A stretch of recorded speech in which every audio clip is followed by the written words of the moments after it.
Hello there. My name's Roger, and I am cranky. At least this is what my wife tells me.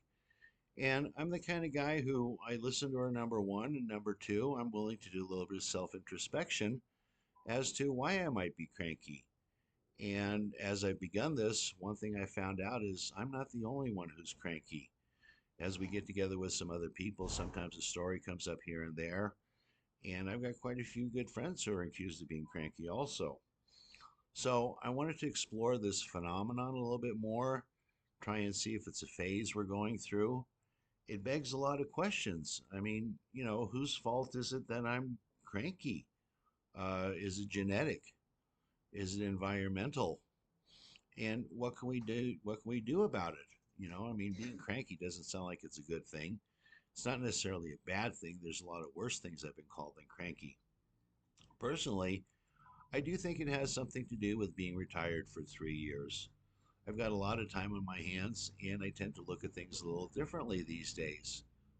Sometimes, in fact, I'm a little bit bored, and so I sit around and I watch things, and maybe something doesn't quite suit me or I don't like it. Well, I might say something about it because I can and because I've got enough time. So maybe, that's what people call cranky. Um, or I could say, is it my fault? Or is it everybody else? Are there really things out there that make you cranky?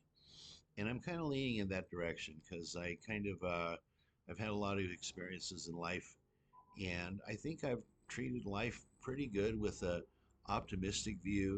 The glass of wine is half full instead of half empty. It also begs the question: are there lots of cranky guys, and is this part of being an old man? You know, well, why not? I mean, do you hear about cranky women? No. Do you hear about cranky teenagers? No. Do you hear about cranky middle aged men? No. So, again, maybe it has to do something with old age and it's worth exploring. So, I thought we'd do a little channel on it and go through different stories about the things that have made me cranky in the past, um, the things that have been, kind of humorous later on, and kind of explore that. So, I hope this is going to be fun. We're going to have some stories to tell. We're going to ask if you have any cranky stories or if you've been accused of being cranky and whether you really think you are or not. Should make for some interesting reading and hopefully a few laughs along the way. So please enjoy this channel. I'm looking forward to seeing more of you and hearing more from you. And we'll get going on with some episodes really soon here. Thanks.